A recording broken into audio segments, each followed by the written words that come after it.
Hi, good morning. TQMX model, Total Quality Excellence Model, is the topic for discussion today.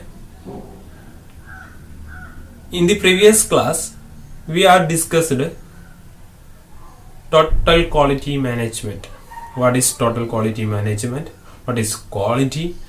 What are the 5 pillars of quality management, etc. Then, what is model? Pattern of something to be made. നമുക്ക് ചെയ്യാനുള്ള എന്തെങ്കിലും ഒരു കാര്യത്തിൻ്റെ pattern ആണ്, സ്ട്രക്ചറിനാണ് നമ്മൾ model എന്ന് പറയുന്നത്.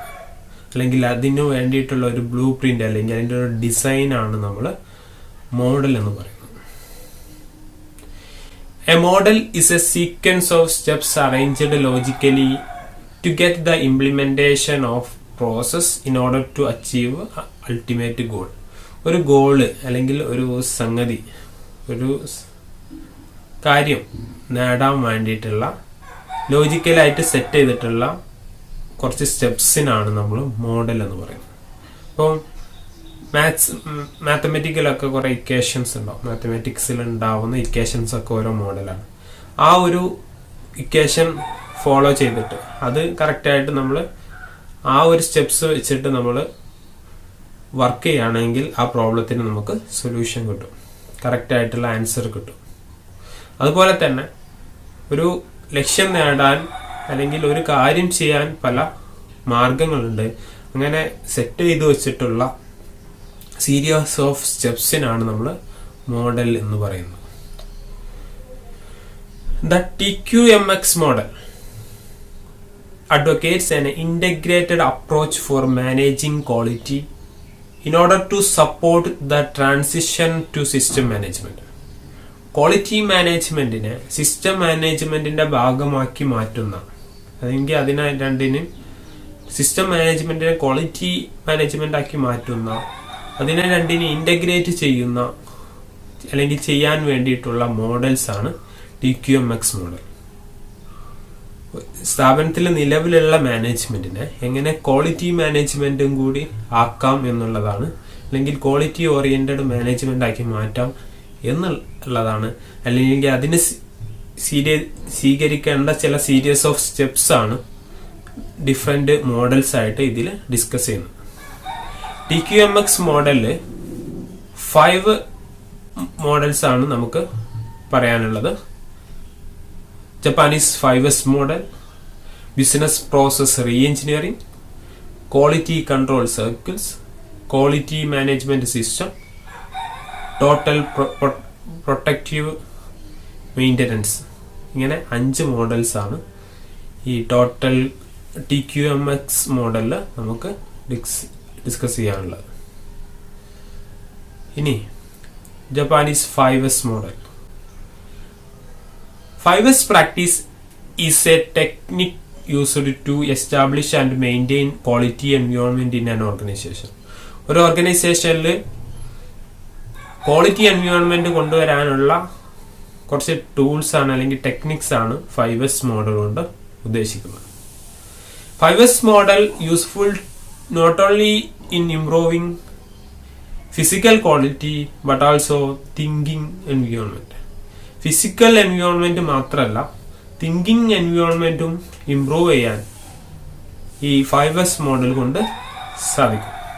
അപ്പോൾ ബിസിനസ് എൻവയോൺമെന്റിനെ ഇംപ്രൂവ് ചെയ്യാൻ വേണ്ടിയിട്ടുള്ള ടെക്നിക്കാണ് 5S മോഡൽ. എൻവയോൺമെന്റ് എന്നുള്ളതുകൊണ്ട് ഉദ്ദേശിക്കുക ഫിസിക്കൽ എൻവയോൺമെന്റ് മാത്രമല്ല, തിങ്കിങ് എൻവയോൺമെന്റ് കൂടിയാണ്.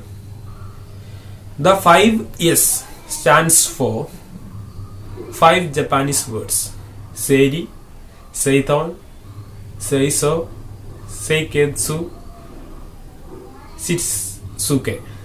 ഇങ്ങനെ 5 ജപ്പാനീസ് വേർഡ്സ് എന്നാണ് 5, അല്ലെങ്കിൽ അതിന്റെ അബ്രീവിയേഷൻ ആണ് 5S.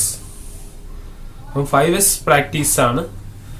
അപ്പൊ ഈ 5 വേർഡ്സും എന്താണ് ഉദ്ദേശിക്കുന്നത് നോക്കാം. അതിൽ ഫസ്റ്റ് വേർഡാണ് സേരി, സ്ട്രൈറ്റൻ അപ്പ്, അല്ലെങ്കിൽ ഓർഗനൈസേഷൻ, ഓർഗനൈസ് ചെയ്യാം. It is about separating things which are necessary for the organization from which are not and keeping at a convenient location. ഓർഗനൈസേഷനിലെ ആവശ്യമുള്ള സാധനങ്ങൾ, നെസസറി ആയിട്ടുള്ള തിങ്സ് അൺനെസസറി ആയിട്ടുള്ള കാര്യങ്ങളിൽ നിന്നും മാറ്റി വെക്കുക. എന്നിട്ട് കൺവീനിയന്റ് ആയിട്ടുള്ള ഓർഗനൈസേഷന് ഹെൽപ്ഫുൾ ആയിട്ടുള്ള ഒരു പ്ലേസിൽ അത് വെക്കുക. ടൈം ഡിലേ ഒന്നും വരാതെ പ്രൊഡക്ഷൻ അടുത്തായിട്ട് മെറ്റീരിയൽസ് ഒക്കെ സെറ്റ് ചെയ്യുക. ഇങ്ങനെ ചെയ്യുന്നതിനാണ്. ആവശ്യമില്ലാത്ത സാധനങ്ങളൊക്കെ ആവശ്യമുള്ള സാധനങ്ങൾ മാത്രം മാറ്റി വെക്കുക, ആവശ്യമില്ലാത്തത് ഒഴിവാക്കുക. അതുപോലെ തന്നെ അത് ഏറ്റവും കൺവീനിയന്റ് ആയിട്ട് പെട്ടെന്ന് നമുക്ക് ഉപയോഗിക്കാൻ പറ്റുന്ന ഒരു പ്ലേസിലേക്ക് മാറ്റാം. അതാണ് സേരി എന്നുള്ളതുകൊണ്ട് ഉദ്ദേശിക്കുന്നത്. അടുത്തത് സെയ്ത്തോണാണ്. പുട്ട് തിങ്സ് ഇൻ ഓർഡർ എന്നുള്ളതാണ് അതുകൊണ്ട് ഉദ്ദേശിക്കുന്നത്. സാധനങ്ങൾ ഒരു ഓർഡറിൽ വെക്കുക. ഒരു കൺവീനിയന്റ് ആയിട്ട് പ്ലേസിൽ വെക്കാറുന്നു. ആ പ്ലേസിൽ വെക്കുന്നത് ഒരു പ്രത്യേക ഓർഡറിൽ വെക്കുക. അത് ഇന്ന മെറ്റീരിയൽ, ഇന്ന സാധനം ഇന്ന സ്ഥലത്തുണ്ട് എന്നുള്ളത് മനസ്സിലാവുന്ന രീതിയിൽ പെട്ടെന്ന് ഇങ്ങനെ തിരയാതിരിക്കാൻ വേണ്ടിയിട്ട്, പെട്ടെന്ന് കണ്ടെത്താൻ വേണ്ടിയിട്ട്, ഹെൽപ്പ് ചെയ്യാൻ വേണ്ടിയിട്ട് കാര്യങ്ങൾ ഒരു പ്രത്യേക ഓർഡറിൽ വെക്കുക. ആദ്യം ഇന്നത്, പിന്നെ അടുത്തത്, അടുത്ത റാക്കിൽ ഇത്, അങ്ങനെ ഒരു ഓർഡറിൽ ഒരു പ്രത്യേക സ്ട്രക്ചറിൽ വെക്കുക. Things must be kept in order so that they are ready for use when need. ഒരു പ്രത്യേക ഓർഡറിൽ വെച്ചാൽ ആവശ്യമുള്ള സമയത്ത് നമുക്ക് അത് അവൈലബിൾ ആവുന്നതാണ്. ഇനി അടുത്തതാണ് സെയ്സോ. ക്ലീൻ അപ്പ് എന്നുള്ളതാണ്. ക്ലീൻ ചെയ്യുക. Keep the work place clean. Organisation work place എപ്പോഴും ക്ലീൻ ആയിട്ട് സൂക്ഷിക്കുക. Everyone in organization from the managing director to the cleaner should undertake the job. ഈ ജോലി ഒരു ക്ലീനറെ ജോലിയാക്കി മാറ്റാതെ മാനേജിംഗ് ഡയറക്ടർ മുതൽ ക്ലീനർ വരെയുള്ള എല്ലാ ആളുകളും ക്ലീൻ ചെയ്യാം. സ്വന്തം പ്ലേസ് ഓരോരുത്തർ ക്ലീൻ ചെയ്യാം. അല്ലാതെ ഇത് ക്ലീൻ ചെയ്യുന്ന ആള് ഡ്യൂട്ടിയാണ് എന്ന് വിചാരിച്ചിട്ട് മാറി നിൽക്കാതെ ടോപ്പ് ലെവൽ മുതൽ ലോവർ ലെവലിലുള്ള എല്ലാവരും എന്ത് ചെയ്യാം, ക്ലീനിങ് എന്നുള്ള സംഭവം ഏറ്റെടുക്കുക. അടുത്തത് സെയ്ക്കേത്സു, പേഴ്സണൽ ക്ലീനേഴ്സ്. നേരത്തെ ഓർഗനൈസേഷണൽ ക്ലീനേഴ്സ് ആണ് പറഞ്ഞത്. സെയ്ക്കേത്സിൽ പറയുന്നത് പേഴ്സണൽ ക്ലീനേഴ്സ് ആണ്. Make it a habit to be clean and tidy starting with your own person. സ്വന്തം വ്യക്തി ശുചിത്വം ഉണ്ടാവുക എന്നുള്ളതാണ്. ക്ലീൻ ആയിട്ട് ഒരു ക്ലീൻലിനെസ് ഒരു ഹാബിറ്റാക്കി മാറ്റാം. എപ്പോഴും വ്യക്തി ശുചിത്വം സൂക്ഷിക്കുക. അതാണ് സെയ്ക്കേത്സു എന്നുള്ളതുകൊണ്ട് ഉദ്ദേശിക്കുന്നത്. പേഴ്സണൽ ക്ലീൻനെസ് എന്നുള്ളതുകൊണ്ട് ഉദ്ദേശിക്കുന്നത്. To emphasise visual management and standardisation. Organisation ഒരു നല്ല സ്റ്റാൻഡേർഡ് ഫീൽ ചെയ്യാൻ വേണ്ടിയിട്ടാണ് ഇതുകൊണ്ട്, അല്ലെങ്കിൽ ഫീൽ ചെയ്യിപ്പിക്കുക എന്നുള്ളതാണ് ഇതുകൊണ്ട് ഉദ്ദേശിക്കുന്നത്.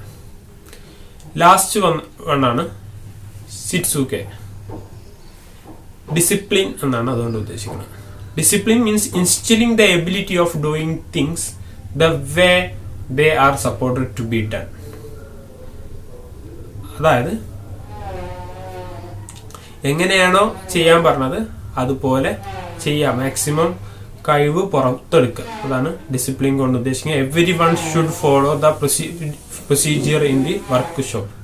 വർക്ക് ഷോപ്പിൽ വർക്ക് ചെയ്യുന്നിടത്ത് പറയുന്ന പ്രൊസീജിയേഴ്സ്, സ്റ്റെപ്സ്, ആദ്യം ഇതൊക്കെ ക്ലീൻ ആക്കണം, പിന്നെ ഇങ്ങനെ സ്റ്റാർട്ട് ചെയ്യണം, ഇങ്ങനെ പറയുന്ന പ്രൊസീജിയർ എല്ലാവരും ഫോളോ ചെയ്യുക. അല്ലെങ്കിൽ ഇതുവരെ പറഞ്ഞ 4 സ്റ്റെപ്സ്.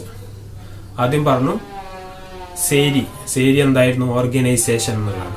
മെറ്റീരിയൽസ് ഒക്കെ ആവശ്യമുള്ളതും ആവശ്യമില്ലാത്തതും മാറ്റിവെക്കുക. രണ്ടാമത്തായിരുന്നു സെയ്ത്തോൺ എന്നുള്ളതുകൊണ്ട് ഉദ്ദേശിച്ചത് ക്ലീൻനെസ് ആണ്.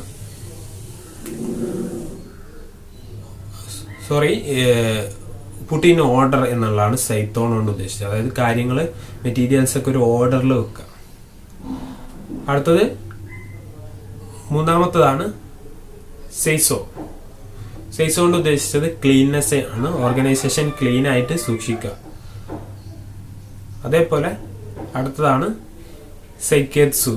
അതുകൊണ്ട് ഉദ്ദേശിച്ചത് പേഴ്സണൽ ക്ലീൻനെസ് ആണ്, വ്യക്തി ശുചിത്വം ഉണ്ടാവുക എന്നുള്ളതാണ്. ലാസ്റ്റത്താണ് 6 വീക്ക് ഡിസിപ്ലിൻ. അപ്പോൾ ഡിസിപ്ലിനിൽ പറഞ്ഞത് ഇതുവരെ പറഞ്ഞ എല്ലാ സ്റ്റെപ്സും എല്ലാവരും എല്ലാ പ്രൊസീജിയറും എല്ലാവരും ഫോളോ ചെയ്യാം. അപ്പോൾ ഇതാണ് ജപ്പാനീസ് 5S മോഡൽ. ഈ 5 വേർഡ്സ് ഇൻക്ലൂഡഡ്, ഈ 5 വേർഡ്സ് ഉള്ളത് കൊണ്ടാണ് ഇതിനെ 5S മോഡൽ എന്ന് അറിയപ്പെടുന്നത്. അപ്പോൾ ഈ ഒരു ഇതുകൊണ്ട് ഉദ്ദേശിക്കുന്നത് നല്ല ഓർഗനൈസേഷനും നിയർനെസ്സും അതേപോലെ ക്ലീൻനെസ്സും സ്റ്റാൻഡേർഡൈസേഷനും ഡിസിപ്ലിനൊക്കെ ഉണ്ടായാൽ ഒരു ഓർഗനൈസേഷന് മാക്സിമം പ്രൊഡക്ടിവിറ്റിയും വേസ്റ്റേജ് കുറക്കാനൊക്കെ പറ്റും. വേസ്റ്റേജ് കുറച്ചുകൊണ്ട് മാക്സിമം പ്രൊഡക്റ്റീവ് ആയിട്ട് ഓർഗനൈസേഷനെ മാറ്റാൻ പറ്റും. അതിലൂടെ ഹൈ ബെനിഫിറ്റ്, ഹൈ അച്ചീവ്മെന്റ് അല്ലെങ്കിൽ ഹൈ പ്രോഫിറ്റ് ഓർഗനൈസേഷന് അല്ലെങ്കിൽ നല്ലൊരു ക്വാളിറ്റി എൻവയോൺമെന്റ് ഓർഗനൈസേഷനിൽ കൊണ്ടുവരാൻ പറ്റും എന്നുള്ളതാണ്. ക്വാളിറ്റി ഉണ്ടായാലേ പ്രൊഡക്റ്റിന് ഡിമാൻഡ് ഉണ്ടാവുള്ളൂ. നമ്മൾ ആദ്യം പറഞ്ഞിട്ടുണ്ട്, ക്വാളിറ്റി വളരെ എസെൻഷ്യൽ ആണ് ഈ കട്ട് ത്രോട്ട് കോമ്പറ്റീഷനുള്ള ഈ കാലത്ത്. അപ്പോൾ അങ്ങനെ ക്വാളിറ്റി മെയിൻറ്റെയിൻ ചെയ്യാൻ ഒരു സ്ഥാപനം നല്ല ഓർഗനൈസിങ് ആയാൽ ആവശ്യമില്ലാത്തതും ആവശ്യമുള്ളതൊക്കെ നല്ല രീതിയിൽ തരംതിരിച്ച്, അതേപോലെ നിയർനെസ് എന്ന് പറഞ്ഞാൽ എന്താ, ആവശ്യമുള്ള സാധനങ്ങൾ എപ്പോഴും എടുക്കാൻ പറ്റുന്ന ഒരു സ്ഥലത്ത് വെക്കുക എന്നുള്ളതാണ്. അതേപോലെ ക്ലീൻനെസ്, ഓർഗനൈസേഷൻ ക്ലീൻ ആവുക, അതേപോലെ വ്യക്തിയും ഓരോ ഇൻഡിവിജ്വൽ എംപ്ലോയിയും സെൽഫ് ക്ലീൻനെസ്, പേഴ്സണൽ ക്ലീൻനെസ് ചെയ്യാം എന്നുള്ളതാണ്. അതേപോലെ സ്റ്റാൻഡേർഡൈസേഷനും ഡിസിപ്ലിനും ഒക്കെ അതോടുകൂടി ഉണ്ടാവും. അപ്പോൾ ഇതൊക്കെ ഉണ്ടെങ്കിൽ ഒരു ഓർഗനൈസേഷൻ ക്വാളിറ്റി എൻവയോൺമെന്റ് ആയി. ഈ ഒരു 5 കാര്യങ്ങൾ ശ്രദ്ധിക്കാനാണ് 5S മോഡൽ പറയുന്നത്. The logic behind 5S practice that organisation, nearness, cleanness, standardisation and discipline at the work place are the basic requirement for the producing high quality products and services with high productivity and no wastage. വേസ്റ്റേജും അതേപോലെ wastage ഇല്ലാതെ നല്ല quality product ഉണ്ടാക്കാൻ, അങ്ങനെ ഒരു quality environment സ്ഥാപനത്തിൽ കൊണ്ടുവരാൻ നല്ല ഓർഗനൈസേഷനും നിയർനെസ്സും ക്ലീൻനെസ്സും അതേപോലെ സ്റ്റാൻഡേർഡൈസേഷനും ഡിസിപ്ലിനും ഒക്കെ ഒരു ഓർഗനൈസേഷന് ഹെൽപ്പ് ചെയ്യും എന്നുള്ളതാണ് ഈ 5S പ്രാക്ടീസ്. Thank you. ഇത്രയാണ് ഈ വീഡിയോയിൽ നമ്മൾ ഡിസ്കസ് ചെയ്യുന്നത്. രണ്ടാമത്തെ model, second model, business process re engineering മുതൽ നമുക്ക് അടുത്ത ക്ലാസ്സിൽ ഡിസ്കസ് ചെയ്യാം.